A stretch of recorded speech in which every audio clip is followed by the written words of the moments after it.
CMR shopping mall biggest festive ధమాకా గంట గంటకు బహుమతులు గెలుచుకోండి. నమస్తే, నేను Keshav. Welcome to Suman TV. Tirumala laddu కల్తీ వ్యవహారం ఒక కొలిక్కి వచ్చినట్టేనా సుప్రీంకోర్టులో విచారణ జరుగుతున్న నేపథ్యంలో సిట్ విచారణను కూడా ఏపీ సర్కార్ పక్కన పెట్టింది. మరోవైపు ప్రాయశ్చిత్త దీక్ష పూర్తి చేసినటువంటి జనసేన అధినేత ఏపీ ఉప ముఖ్యమంత్రి పవన్ కళ్యాణ్ పరిహార నిమిత్తం పూజలు చేశారు. ఇవన్నీ జరిగిన తర్వాత కొంతవరకు సంప్రదాయబద్ధంగా జరగాల్సినటువంటి అన్ని ప్రక్రియలపైన రాష్ట్ర ప్రభుత్వం ఫోకస్ పెడతామనేటువంటి క్లారిటీ ఇచ్చిన నేపథ్యంలో ఈ వివాదానికి రాజకీయంగా ఫుల్ స్టాప్ పడ్డట్టుగా భావించవచ్చా? ఈ అంశంపైన విశ్లేషణ చూద్దాం. మనతో పాటు బీజేపీ అధికార ప్రతినిధి రవికిరణ్ గారు. రవికిరణ్ గారు నమస్కారం. నమస్కారం సార్. రవికిరణ్ గారు, ఈ రాజకీయంగా మొత్తం టోటల్ స్టోరీ ఇక ఫుల్ స్టాప్ పడినట్టుగానే చూడొచ్చా, లేదా ఇంకా ఏమన్నా మిగిలి ఉందా? ఎందుకంటే విచారణ సుప్రీంకోర్టు పరిధిలో ఉంది కాబట్టి. కేశవ్ గారు, ఇప్పుడు దీనిలో రాజకీయం లేదండి. రాజకీయం చేయాలనే ఉద్దేశం అయితే మా ఎన్డీఏ ప్రభుత్వానికి, రాష్ట్ర ప్రభుత్వానికి ఎట్టి పరిస్థితి లేదు. దీనిలో అతి ముఖ్యమైనటువంటి కోట్లాది హిందువుల యొక్క మనోభావాలు ముఖ్యం. అంటే ప్రధానంగా గత ప్రభుత్వ హయాంలో జరిగినటువంటి అవకతవకలు, ఏ రకమైనటువంటి రకమైన కల్తీ అయినటువంటి దీన్ని కొనుగోలు చేయటం, దాన్ని ప్రసాదానికి మిగతా వాటికి వాడటం, దాని వెనక దాగి ఉన్నటువంటి కుట్రకోణం. అలాగే తిరుమల తిరుపతి దేవస్థానంలో గత 5 సంవత్సరాల పాలనలో జరిగినటువంటి అనేకమైన అక్రమాలు, అవినీతి, ఇది దేశ ప్రజల ముందు పెట్టాలి. ఏ రకంగా అక్కడ జరిగినటువంటి అవినీతిని చేసిన వ్యాఖ్యలు, సుప్రీంకోర్టు చేసినటువంటి వ్యాఖ్యల నేపథ్యంలో కల్తీ అయినటువంటి నెయ్యి అసలు వాడలేదు అని ఒక క్లారిటీ వచ్చింది అంటున్నారు. దానికి ఏం సమాధానం చెప్తారు? కేవలం చంద్రబాబు నాయుడు గారు చేసిన విమర్శ తర్వాతే ఈవో చెప్పిన వర్షన్ కూడా మారిపోయిందని కదా ఇప్పుడు వైసీపీ నాయకులు చేస్తున్నటువంటి వాదన. ఏమంటారు? దానికి ఏంటి మీ క్లారిటీ? ఇది అత్యుత్సాహంగా వైసీపీ వాళ్ళ యొక్క ఛానల్స్ తో కొడుతున్నారు. అది పూర్తి అవాస్తవం.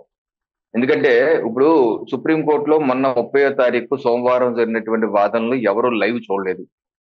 ఇది కొన్ని వెబ్సైట్స్ టైప్ చేసిన ఆధారంగా మనం ఆ రోజు మొత్తం అంతా డిస్కస్ చేసి ఇక్కడ ఏదో తిట్టేశారు. అసలు ఎన్డీడీబీకి మీరు ఎందుకు పంపించారు, నేషనల్ డైరీ డెవలప్మెంట్ బోర్డుకి ఎందుకు పంపించారు, మీరు గజియాబాద్కి ఎందుకు పంపించలేదు, మైసూర్కి ఎందుకు పంపించలేదు, అసలు ఒక శాంపుల్తోనే ఎందుకు ఆగారు, ఇంకో శాంపుల్ ఎందుకు? ఇప్పుడు ఒకటి కేశవ్ గారు, ఇప్పుడు ఒక విచారణ జరుగుతున్నప్పుడు మనకు పిటిషన్ దారుడు చేసిన పిటిషన్ దాన్ని బట్టి జడ్జి వారు రకరకాల ప్రశ్నలు, సందేహాలు అడుగుతారు. అడిగినంత మాత్రాన అది తీర్పుని కాదు. ఈ విషయాన్ని సిజేఐ గారు అనేక సందర్భాల్లో, ఇప్పుడున్న సిజేఐ గారు, గత సిజేఐ గారు చాలా స్పష్టంగా చెప్పారు. దీని తీర్పుగా మీరు అన్వయించుకొని బయట రాజకీయాలు చేసుకునే ప్రయత్నం చేయొద్దని.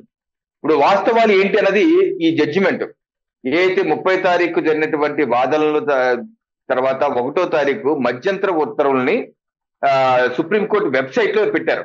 5 పేజీల ఉత్తర్వులు, మధ్యంతర ఉత్తర్వులు. దీనిలో కేశవ్ గారు ఎక్కడ వారంటున్నటువంటి ఎన్డీడీబీ నివేదిక ఆధారంగా ఎందుకు వెళ్ళారు, మీరు రెండో శాంపుల్ ఎందుకు తీసుకోవాలి అన్నది ఎక్కడా లేదు ఇక్కడ. ఎందుకంటే రెండో శాంపుల్ తీసుకోవాలి అనేది ఎక్కడ చట్టమేం కాదు. ఎన్డీడీబీ నివేదిక సరైనది కాదని కూడా ఇక్కడ దీంట్లో ఏం లేదు. ఎక్కడ దీనిలో నివేదిక సరైనది కాదు, ఇంకా బెటర్ దానికి వెళ్ళాలి అన్నది ఎక్కడా లేదు. సో వాళ్ళు చెప్తున్న వాదన దొల్లవాదన. రెండోది, దేవుణ్ణి రాజకీయాలు మీరు వాడుకున్నారని జడ్జి గారు అన్నారు అని కూడా అవాస్తవే. ఈ జడ్జిమెంట్ లో ఎక్కడ దాని గురించి ప్రస్తావనే లేదు. ఈ జడ్జిమెంట్ దాని లేదు. దీనిలో చెప్తుంది ఏంటంటే, ఇందాక మీరు అన్నట్టుగా ఈవో గారు అప్పుడు ఇలా అన్నారు, ఇప్పుడు ఇలా అన్నారు, దానికి కూడా దీనిలో స్పష్టత ఉంది. దీనిలో ఏం చెప్తున్నారంటే, ఏ రకంగా ఈవో గారు చెప్పిన దాని మీద కూడా ఇక్కడ క్లారిఫికేషన్ కూడా ఇచ్చారు. ఏం చెప్పారంటే, ఈవో గారు చెప్పింది 6వ తారీఖు 12వ తారీఖు, ఈ 2 తారీఖులు, జూలై 6, జూలై 12వ తారీఖు ఒకే రోజు 2 ట్యాంకర్లు వచ్చాయి. అంతకు ముందు కూడా ఈ యొక్క ఏఆర్ డైరీ ఫుడ్స్ నుంచి ట్యాంకర్స్ వచ్చాయి. ట్యాంకర్స్ వచ్చిన దాన్ని వాడేశారు. ఇక్కడ పేజ్ నెంబర్ 4 పారాగ్రాఫ్ 8 లో ఏం రాశారంటే, ఈ further submitted that since the earlier ghee supplied was found to be contaminated as the laddu were tasting bad, it was found necessary to get the samples taken from the subsequent supply of ghee by the same supplier analyzed by the NDDB. ఏదైతే ఆ supplier పంపించినటువంటి ఘీని లడ్డూ తయారీకి వాడితే taste బాగోలేదు, so ఇక్కడ తేడాగా ఉందా అన్న సందేహాలతోనే నెక్స్ట్ వచ్చినటువంటి సప్లైస్ ని మేము ఎన్డీడీబీ ల్యాబ్ పంపించామని చెప్పి కూడా ఈ జడ్జిమెంట్ లో కూడా రాశారు. సో ఇక్కడ తర్వాత 6వ తారీఖు 12వ తారీఖు వచ్చిన ట్యాంకర్లు శాంపుల్ పంపిస్తే ఇది 4 శాంపుల్స్, 1 కాదు 2 కాదు 4 యానిమల్ ఫ్యాట్ ఉందని తేలింది. అది తేలింది కాబట్టి ఆ ట్యాంకులు వాడలేదన్నారు. కానీ గతంలో వచ్చినటువంటి ట్యాంకర్లు అన్ని వాడేశారు, లడ్డు తయారీకి వాడారు, టేస్ట్ బ్యాడ్ గా ఉందని కూడా రాశారు. ఇక్కడ ఈవో గారు చెప్పింది అదే అని కూడా చెప్పారు. ఈవో గారు చెప్పింది ఏంటి, గతంలో వచ్చింది వాడేసాము, టేస్ట్ బ్యాడ్ గా ఉంది, మాకు అనుమానాలు వచ్చి దానికి పంపిస్తే అప్పుడు ధృవీకరించామన్నారు. సో ఇది జరిగింది. యాక్చువల్ గా దీనిలో పారాగ్రాఫ్ 11 లో ఏం రాశారంటే, ఇక్కడ కోర్టు వారిని ప్రభుత్వ లాయర్లో ఎవరో కొంత తప్పుదోవా లేకపోతే సరైన ఇన్ఫర్మేషన్ ఇవ్వలేదని చెప్పి నేను భావిస్తాను. ఎందుకంటే దీనిలో ఏం రాశారంటే, we are prima facie of the view that it was not appropriate on the part of high constitutional functionary to go in public to make a statement which can affect the sentiments of course of people and one investigation to find out adulterated ghee was used to make laddoos was under way. అంటే court వారు ఈ paragraph ద్వారా ఏం అనుకున్నారంటే, లడ్డు తయారీకి adult కల్తీ అయిన నెయ్యి వాడారా లేదో కనుక్కుంటాకి సిట్టు పెట్టారు, సిట్టుని నియమించారు అని కోర్టు వారు అనుకున్నారు. వాస్తవానికి అది కాదు కదా. సిట్టు నివేదిక ఏంటి, సిట్టు ఎందుకు ఫామ్ చేశారు, జీవో నెంబర్ 1660 డేటెడ్ 26/9/2024. ఇది సిట్టుకి ఇచ్చినటువంటి జీవో. ఈ జీవోలో ఏం మెన్షన్ చేశారు, adulteration of ghee was used for preparation of శ్రీవారి లడ్డూస్ అండ్ అదర్ ప్రసాదం. ఈ case with registered on 470/2024. It is constituted for a detailed and comprehensive investigation of the entire issue. ఈ సిట్టి ఏర్పాటు చేసింది దేనికంటే డీటెయిల్ ఇన్వెస్టిగేషన్ కి. ఎందుకంటే లడ్డు తయారీకి కలుషితమైన ఘీ వాడారు, దాని మీద ఎఫ్ఐఆర్ నమోదు చేశారు కాబట్టి సిట్ ఫామ్ చేశారు. బట్ జడ్జి వారు కోర్టు వారు ఏమనుకున్నారు, సిట్ ఫామ్ చేసింది ఘీని వాడారా లేదా కనుక్కుంటా సిస్టమ్. ఇక్కడ కొంత మిస్కమ్యూనికేషన్ అయింది కేశవ్ గారు. ఆ భావనలో కోర్టు వారు వెళ్ళారని చెప్పి నేను అనుకుంటున్నాను. ఇవాళ వాదనలో ఒకవేళ ఉంటే అది క్లారిఫై అవుతున్నా కూడా, బట్ రేపొద్దునికి వాయిదా అయింది. సో దీనిలో ఎక్కడ ఒకటి వాస్తవం కేశవ్ గారు, గత ప్రభుత్వంలో లడ్డు నాణ్యత, ప్రసాదం నాణ్యత అత్యంత దారుణంగా ఉన్నమాట ప్రతి భక్తుడికి తెలుసు. అలాగే గత ప్రభుత్వంలో తిరుపతి దేవస్థానాన్ని ఒక రాజకీయ క్షేత్రంగా వారు వేసిన కమిటీల్లో కూడా క్రిమినల్ రికార్డు ఉన్న వాళ్ళని అనేక మంది వేశారు. హైకోర్టే చెప్పింది ఈ విషయాన్ని, హైకోర్టు ముట్టికలేసి తీసేశారు. అలాగే అక్కడ భక్తులకు వివిధ సేవలు కూడా ఇవ్వలేదు. కాలినడక వెళ్ళే వాళ్ళకి దివ్య దర్శనం ఇవ్వలేదు, క్యూ లైన్ లో వెళ్ళే వారికి సమయానికి పాలు కానీ మజ్జిగ కానీ పిల్లలకు కూడా ఇవ్వలేదు, శుచి శుభ్ర చూడలేదు, అలాగే డబ్బులు కూడా ఇస్తున్నారు. ఎన్ని వాస్తవాలు మా ప్రభుత్వం వచ్చాక అన్ని మార్చి ఒకటి సెట్ చేస్తున్నాం. సో మేము ఈ విషయంలో వాస్తవాలు ప్రజల్లోకి రావాలి. ఎవరైతే ఈ యొక్క కల్తీకి పాల్పడ్డారో ఈ యొక్క వారి మీద కఠినమైన శిక్ష అనుభవించాలి, చర్యలు తీసుకోవాలి. దానిలో మేమేమి దాపరికాలో మాకేమి ఇబ్బంది లేదు. గౌరవ కోర్టు వారు ఇప్పుడు ఒకటే కేశవ్ గారు, గౌరవ కోర్టు గారు ఒక దీనిలో కూడా రాశారు, సిట్టు వలన ఏదైనా ఇబ్బంది ఉంటే ఇంకా అడిషనల్ గా సెంట్రల్ గవర్నమెంట్ అడిగారు ఏం చేస్తే బాగుంటుందని. ఆ అభిప్రాయంతో కోర్టు వారు ఉన్నారు కానీ వెంటనే మేము సిట్టు విచారణ ఆపేశాం. ఎందుకంటే మాకు కోర్టుల మీద గౌరవం ఉంది. కోర్టు వారు ఎక్కడ మీరు సిట్టు విచారణ ఆపండి అనలేదు మమ్మల్ని. ఈ జడ్జిమెంట్లు ఎక్కడ లేదు, ఇన్కమ్ జడ్జిమెంట్ లో. అయినా మేము ఎందుకు ఆపాం, మాకు కోర్టుల మీద గౌరవం ఉంది కాబట్టి, ఇక్కడ తొందరపడి ఏదో చేయాల్సిన అవసరం మాకు లేదు కాబట్టి, దాచుకోవాల్సిన అవసరం మాకు అంతకన్నా లేదు కాబట్టి. కానీ వైసీపీ వాళ్ళకి ఎప్పుడన్నా కోర్టుల మీద న్యాయ వ్యవస్థ మీద నమ్మకం ఉందండి? సాక్షాత్ జడ్జిల్ని బూతులు తెస్తే కదా సిబిఐ వాళ్ళ మీద కేసులు పెట్టమంది కోర్టు. దాని మీద వాళ్ళని విచారిస్తున్నారు. వాళ్ళ అప్పటి స్పీకర్ గాని ఎంపీ గాని ఏ రకంగా తిట్టారు, కోర్టు కులాల వారీగా తిట్టిన పరిస్థితులు కూడా ఉన్నాయి కదా. ఇప్పుడు ఏదో సత్యమేవ చేసి ఇప్పుడు కూడా ఈ బెంచ్ లో, ఈ సుప్రీంకోర్టు బెంచ్ లో వచ్చిన ఆర్గ్యుమెంట్స్ లో కూటమి ప్రభుత్వానికి బాగా అక్షింతలు పడ్డాయని, చంద్రబాబు నాయుడు గారికి ముఖ్యంగా మొట్టికాయలు పడ్డాయని, ఆల్రెడీ తప్పుడు నిర్ణయాలు తీసుకున్నారు కాబట్టి ఇప్పటికైనా క్షమాపణ చెప్పాలని, మీరు చేసే ప్రాయశ్చిత్త దీక్షలన్నీ కూడా మీరు చేసిన తప్పులకు పరిష్కారంగా చేస్తున్నారని చెప్పని వైసీపీ నాయకులు చాలా స్పష్టంగా చెప్తున్నారు. అలానే ఇక్కడ ప్రచారం జరుగుతుంది. ఈ బెంచ్లో ఉన్నటువంటి జడ్జీల పైన కూడా ఒక ప్రచారం జరుగుతుంది. జగన్మోహన్ రెడ్డి గారి అడ్వకేట్స్ వీళ్ళ అని ఒక జడ్జిని ఉద్దేశించి. ఇవి ఎలా చూడాలి? ఇవి మరి కూటమి నాయకత్వం లేదా కూటమి పార్టీల్లో ఉన్నటువంటి కార్యకర్తలు చేస్తున్నటువంటి ప్రచారాల? ఇప్పుడు గౌరవ న్యాయస్థానాల మీద మాకు అపారమైన విశ్వాసం ఉంది. మేము ఎప్పుడూ వాళ్ళని దూషించే పరిస్థితి లేదు. ఇక్కడ మీ చదివి కూడా వినిపించాను. ఎక్కడ మా మీద ముట్టికాయలు కానీ ఏమి లేదు అక్కడ. దీనికే వాళ్ళ ముట్టికాయలు అనుకుంటే వాళ్ళ ప్రభుత్వంలో అనేకమైన జీవోలే కొట్టేశారు, లెంపకాయలు కొట్టారు. మా ముట్టికాయలు వాళ్ళకి లెంపకాయలు కొట్టారు, చట్టాన్ని కొట్టేశారు కదా. మరి ఆ రోజు కనీసం సంబంధిత శాఖ మంత్రి రాజీనామా చేయలేదు, ఈ రోజు ఏం మొహం పెట్టుకుని మా రాజీనామా అడుగుతారు? ఏమున్నది దీంట్లో? ఏముంది? ఇప్పుడు ఈ రోజు వాళ్ళు భయపడిపోతున్నారు వైసీపీ వాళ్ళు. ఎందుకంటే తెలుసా, మాకు సిబిఐ విచారణ ఏదన్నా మాకు ఇబ్బంది ఏం లేదు. ఎన్డీఏ ప్రభుత్వం మాకు వచ్చిన ఇబ్బంది ఏంటంటే వాళ్ళు భయపడుతున్నారు. వాళ్ళు కనీసం సిబిఐ విచారణ కావాలంటే ప్రధానమంత్రి గారు లేఖ రాసిన జగన్మోహన్ రెడ్డి గారు 8 పేజీలు లేఖ రాశారు. దానిలో ఎక్కడైనా అడిగారంటే సిబిఐ విచారణ కావాలని? కనీసం వాళ్ళు సుబ్బారెడ్డి గారు ఈ రోజు కేసు వేశారు, దానిలో అడిగారు సిబిఐ విచారణ కావాలని? అడగట్లేదు. వాళ్ళు భయపడుతున్నారు. వాళ్ళకి ఇబ్బంది ఉంది. ఇప్పుడు ఒక రకంగా ఇది మాకు మంచిగా అయింది సార్ కేశవ్ గారు. ఎందుకంటే సిట్టు విచారణ జరిగితే రాష్ట్ర ప్రభుత్వం వాళ్ళు నచ్చినట్టు చేసుకుంది. రేపు ఏమి బయటపడినా మా మీద రాజకీయంగా బురద జల్లుతున్నారు అనే అపవాదం మా మీద చేసి ఇప్పటికే తప్పించుకునే ప్రయత్నం చేస్తున్నారు. రేపు సుప్రీంకోర్టు పర్యవేక్షణలో విచారణ జరిగింది అనుకోండి, లెట్ ఇట్ కమ్, దూద్ కా దూద్ పానీ కా పానీ హో జాయేగా, అన్ని బయటకు వస్తాయి. అప్పుడు జడ్జిల పైన చేసిన కామెంట్స్ కి ఏంటి మీరు చెప్పేది? జగన్మోహన్ రెడ్డి గారికి ఆయన అడ్వకేట్ గా పనిచేశారంటూ ప్రచారం చేస్తున్నారు సోషల్ మీడియాలో. ఇవి కూడా రేపు సీరియస్ గా తీసుకునే అవకాశాలు ఉండొచ్చు కదా. సుప్రీంకోర్టు బెంచ్ కూడా సీరియస్ గా కన్సిడర్ చేసినా ఆశ్చర్యపోవాల్సినటువంటి అవసరం లేదు. ఎక్కడి నుంచి పుట్టింది అసలు ఈ ప్రచారం, ఎందుకు జరుగుతుంది? అంటే జనరల్ గా కేశవ్ గారు మనం అనేక సంవత్సరాలు చూస్తున్నాం. ఒక హైకోర్టు కానీ సుప్రీంకోర్టు కానీ వారి ముందు ఏదైనా కేసు వచ్చింది అనుకోండి, నాట్ బిఫోర్ మీ అంటారు. ఎందుకు అలా అన్నారు అంటే వాళ్ళు చెప్తారు, గతంలో నేను పలానా కక్షిదారి యొక్క కేసు వాదించాను, లేకపోతే నాకు బంధుత్వం ఉందనో, లేకపోతే ఆయన ప్రభుత్వ హయాంలో నేను అడ్వకేట్ జనరల్ గా చేశాను చెప్తారు. ఎందుకంటే గతంలో మనం స్కిల్ కుంభకోణం విషయంలో చంద్రబాబు నాయుడు గారి విషయంలో, అలాగే జడ్జి గారి ముందుకు వస్తే చిత్తూరు తెలుగు ఆయన ముందుకు వస్తే ఆయనది నాది ఒకే జిల్లా, నేను ఆయన ప్రభుత్వంలో కూడా పనిచేశాను చెప్పి నాట్ బిఫోర్ మీ అన్నారు. అలాగే ఇక్కడ కూడా ఏమొస్తుందంటే జస్టిస్ విశ్వనాథన్ గారు SLP number 3404/2013 Viswanathan K V Viswanathan గారు వారు ఈ ఎస్ఎల్పి నెంబర్ 3404/2013 అన్నమాట. ఇది జగన్మోహన్ రెడ్డి గారికి ఉన్నటువంటి అక్రమాస్తుల కేసుల్లో ఒక కేసు, సిబిఐ కేసు. సో ఆ రోజు ఆయన జగన్మోహన్ రెడ్డి గారి తరఫున 3 వాదించారు. ఇప్పుడున్న కేవి విశ్వనాథన్ గారు, హరీష్ సాల్వే గారు, ముకుల్ రోహతగి వాదించారు. సిబిఐ తరఫున అశోక్ భాను గారు, ముకుల్ గుప్తా గారు వాదించారు. సో ఇలాగా ఇది ఓపెన్ డొమైన్ లోనే ఉంది, ఎవరైనా చూడొచ్చు. సో ఇప్పుడు విచారణ కూడా విచారణ చేసిన దానిలో కొంత వాస్తవం ఉందనుకోవచ్చు. అంటే ఆయన జగన్మోహన్ రెడ్డి గారి అడ్వకేట్ గారు కూడా చేశారనేది విత్ ప్రూవెన్ డాక్యుమెంట్స్. అది వాస్తవమే, అది ఓపెన్ డొమైన్ లోనే ఉంది, ప్రూవెన్ డాక్యుమెంట్ అది ఉంది.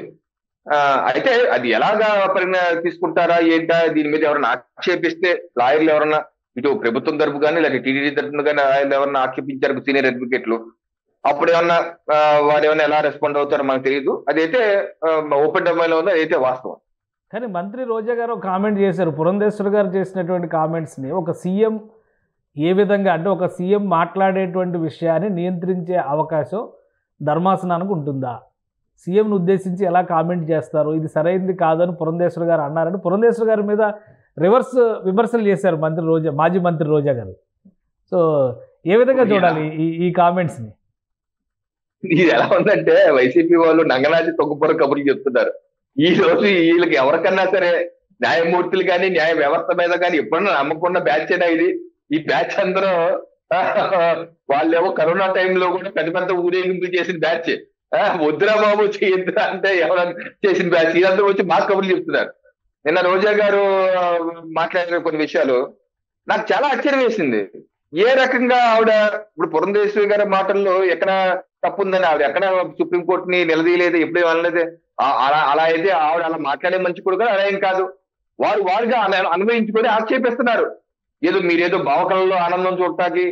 నేను అడుగుతున్నా వారిని, అమ్మ రోజమ్మ, మీరు మీ హయాంలో ప్రతి నెల డజన్ల కొద్ది జనాల్ని, భక్తుల్ని స్వామివారి దర్శనాన్ని పేరు మీద తీసుకెళ్లిపోయి స్వామివారు కూడా ఒక సమయంలో కన్ఫ్యూజ్ అయిపోయారని చెప్పి విన్నాను. ఈ అమ్మాయి ఏంటి దర్శనానికి వస్తుందా, దండయాత్రకు వస్తుందా అర్థం కాలేదు. ఇంతమంది వచ్చేస్తుందంటే నెలలో వచ్చేస్తారు.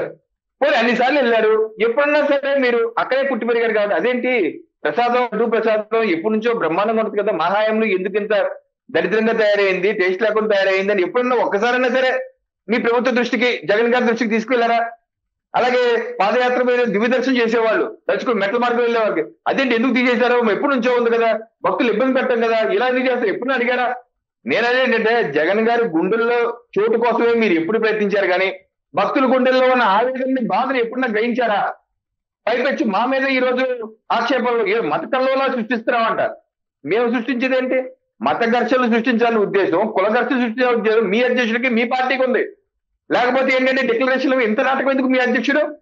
సిజేఐగా చంద్రచూడ్ గారు వచ్చారు, వారితో పాటు వారి సిబ్బంది అన్ని మతస్థులు వచ్చారు, వారు చక్కగా సంతకం పెట్టారు, చక్కని దర్శనం చేసుకున్నారు, స్వామివారికి ఆశీర్వాదం పొందారు, వెళ్ళారు. పవన్ కళ్యాణ్ గారు వెళ్ళారు, వారి కూతురుని తీసుకెళ్లారు, వారి కూతురుతో డిక్లరేషన్ ఇప్పించారు, ఆయన గారిని సంతకం పెట్టారు, వెళ్ళారు. వారికి లేనటువంటి ఇబ్బంది మీకేంటి? మీకు వచ్చిన ఇబ్బంది ఏంటి? ఎందుకు మీరు మేము అక్కడికి వెళ్తే అది లౌకికవాద దేశమా? అసలు అది ఏం దేశం ఇది? లౌకికవాద దేశమా? అసలు మీరు చదువుకున్నారు లేదని మీరు జగన్మోహన్ రెడ్డికి నేను అడుగుతున్నాను. ఒక దేవాలయానికి వెళ్ళి మీరు లౌకికవాద దేశమా అంటారేంటి? దేవాలయాలు అది లౌకికవాద ప్రదేశాలా, సెక్యులర్ ప్రదేశాలా? దేవాలయాలు కానీ, చర్చి కానీ, మసీదు కానీ, గురుద్వారా కానీ అయినా లౌకికవాద ప్రదేశాలా, లేదా ఆ మతం సంబంధించిన ప్రదేశాలా? ఆ మాత్రం అవగాహన లేదా మీకు? 4 కోట్ల మధ్య బైబిల్ చదువుకుంటున్నా మీరు, ఇంట్లో 4 కోట్ల మధ్య బైబిల్ చదువుకున్నా చెప్తున్నారు మీరు, ఆ 4 కోట్ల మధ్య నేను వచ్చి సీతారామ కళ్యాణం చేస్తానని మీరు ఒప్పుకుంటారా? ఒప్పుకోలేదు కదా. That is not place for secular, that is your personal place. అంతేగాని అక్కడ ఉన్నటువంటి చట్టాలను గౌరవించకుండా మీ మీద జడ్జిమెంట్ కూడా ఉంది. హైకోర్టు ఇచ్చిన జడ్జిమెంట్ జగన్మోహన్ రెడ్డి గారు మీరు మర్చిపోయారు.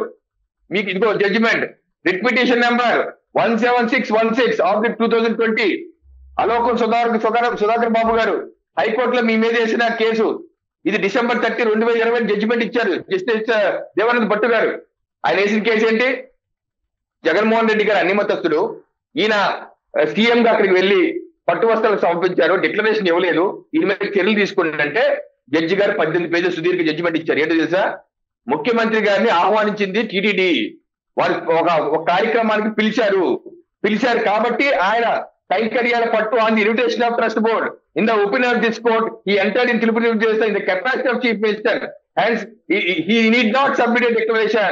However, it is made clear that whenever Jagan Mohan Reddy in his personal capacity intends to enter Tirupati Devasthanam for darshan or to offer praise to Lord Venkateswara Swami, he shall submit declaration as provided under Rule 136 if he is non-Hindu. చాలా స్పష్టంగా మీకు తీర్పిచ్చారు జగన్మోహన్ రెడ్డి గారు. మీరు ముఖ్యమంత్రిగా అయితే అక్కర్లేదు, మీ రాష్ట్ర ప్రజల ప్రతినిధిగా వారు వెళ్తున్నారు, మిమ్మల్ని ఆహ్వానించారు కాబట్టి మీరు అక్కర్లేదు డిక్లరేషన్. కానీ మీరు వ్యక్తిగతంగా వెళ్ళినప్పుడు మాత్రం కంపల్సరీగా డిక్లరేషన్ ఇవ్వాలి, ఎందుకంటే వీఆర్ నాన్ హిందూ కాబట్టి అని చెప్పారు కదా. సుప్రీం హైకోర్టు జడ్జిమెంట్ ఉంది కదా, హైకోర్టు జడ్జిమెంట్ కూడా మీరు బేఖాతరు చేస్తూ లౌకికవాద దేశమా? దళితులు రానివరా? దళితులకి ఏంటి సంబంధం దీంట్లో? ఎవరు రానివ్వట్లేదు దళితుల్ని?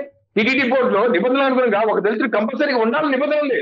మీ ప్రభుత్వ హయాంలో ఎప్పుడున్నా తిరుమతి బోర్డులో ఒక్క దళితులని అపాయింట్ చేశారా మీరు?